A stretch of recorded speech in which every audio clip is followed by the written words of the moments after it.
네, 우리 함께 봉독한 본문 말씀을 통해서 각자의 길로 심판하신다라고 하는 제목의 말씀 여러분들과 함께 나누고 또 이 아침 함께 기도하며 하루를 시작하는 은혜의 시간 되어지길 원합니다. 여러분, 사람은 누구나 죄를 짓고도 그 죄의 책임을 회피하고자 하는 이 본성을 가지고 있습니다. 성경을 보면 이 모습들이 계속해서 반복되는 것을 보게 되어집니다. 여러분, 창세기를 보면 그 에덴 동산에서 아담은 하나님 앞에 범죄했을 때 어떤 얘기를 하나요? 하나님이 주셔서 나와 함께 있게 하신 여자, 그가 그 나무의 열매를 내게 주므로 내가 먹었나이다. 이거 지금 그 책임을 아내에게 전가합니다. 근데 아내 하와는 뭐라고 얘기해요? 뱀이 나를 꿰물어 내가 먹었나이다. 이렇게 변명을 하죠. 이 책임을 인정하기보다 남 탓하는 것입니다. 자, 이스라엘 백성들이 광야에서 생활하던 그 과정 속에서도 이런 모습은 계속해서 반복적으로 나타났습니다. 하나님 앞에 불순종했을 때 늘 모세와 아론을 원망하고 그 책임을 지도자에게 돌려요.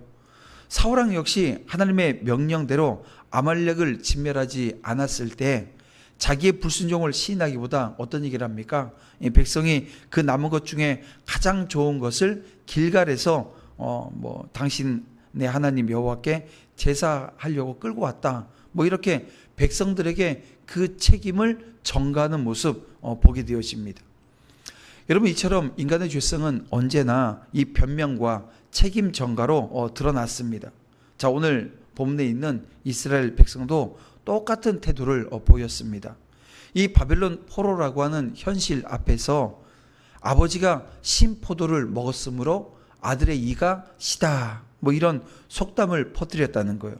무슨 얘기냐면 지금 우리가 이렇게 바벨론에서 이 고통받고 있는 이유는 조상의 죄 때문이지 오늘 우리의 잘못이 아니다라고 지금 이야기하고 있었던 겁니다. 그러나 하나님은 이 그들의 이런 핑계대는 그 내용들, 그 자세를 모두 단호하게 거부하시면서 말씀하세요. 오늘 본문 4절 말씀 보면 앞과 뒤를 보면 모든 영혼이 다 내게 속한지라 범죄하는 그 영혼은 죽으리라 라고 말씀하십니다.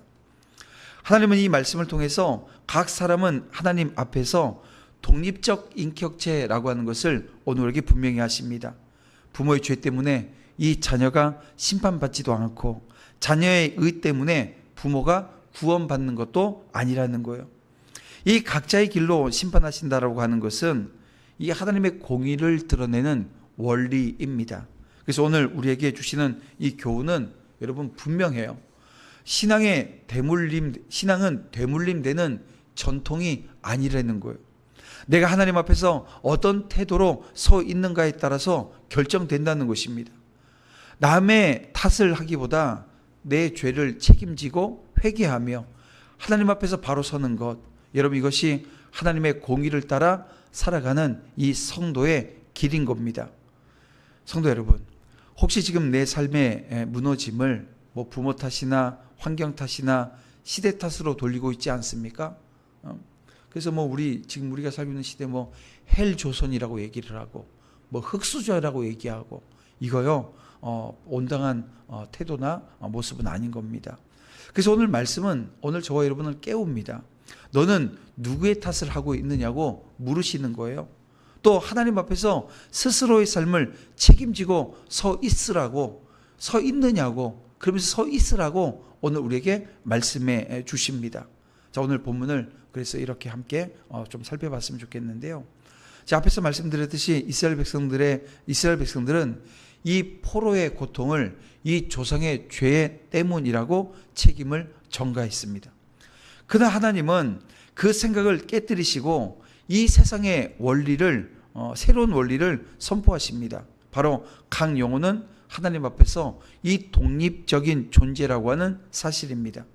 좀 전에도 말씀드렸지만 4절 말씀, 모든 영혼이 다 내게 속한지라 범죄하는 그 영혼은 죽으리라. 여기에는 두 가지 아주 중요한 영적인 원리 두 가지가 담겨 있습니다. 여러분, 우리는 누구의 것이 아니라 하나님의 것입니다. 아버지도 아들도 이 세대와 세대를 막론하고 모든 영혼은 하나님께 속합니다. 그래서 내 인생의 주인은 내가 아니라 하나님이시라는 거죠. 하나님은 각 영혼을 직접 다스리시고 그분의 공의로 심판하십니다. 그런가 하면 이 죄의 책임은 각자에게 있다는 거예요. 범죄하는 그 영혼은 죽으리라 라고 하는 이 선언은 여러분 명확합니다. 아버지의 죄가 아들에게 전가되지 않고 아들의 의가 아버지에게 전가되지 않습니다. 하나님은 누구든 각자 자신의 선택과 행위에 따라 심판하십니다. 이것은 여러분 어떻게 들리시나요? 이게 단지 공포의 메시지는 아닙니다. 오히려 하나님의 공의가 얼마나 공평한가라고 하는 것을 오늘 우리에게 보여줍니다.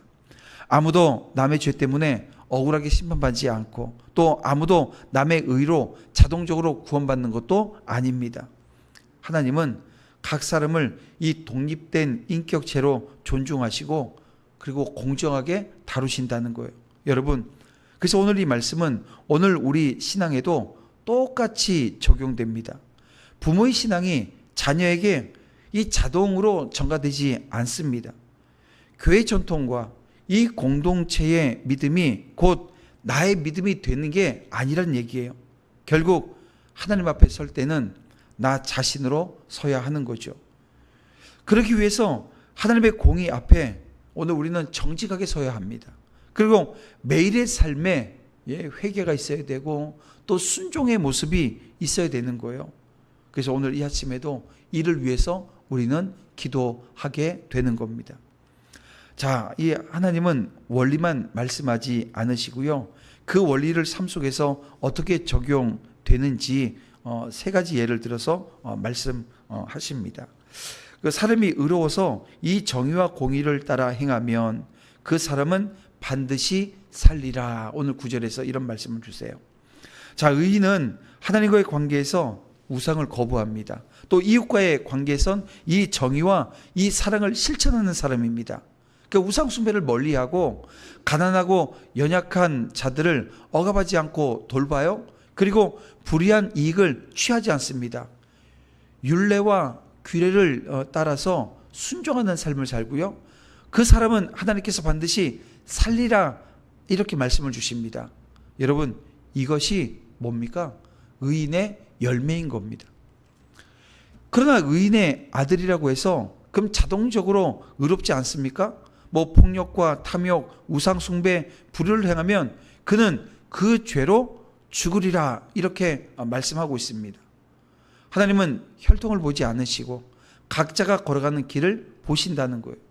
그게 믿음의 가문에 태어났다고 해서 여러분 자동으로 구원받는 것이 아닙니다. 결국 내 삶의 열매가 나의 길을 결정하는 거죠. 반대로 아버지가 악인이라고 아들이 그 행위를 따르지 않고 이 정의와 공의를 행하면 저 오늘 본문 17절에 보니까 반드시 살리라 또 이렇게 말씀해 주십니다. 그러니까 하나님은 이 가문의 그 죄에 매이지 않고 각자의 선택과 행위를 보시며 판단하십니다. 여러분, 이것이 공의입니다. 백성은 여전히 묻습니다.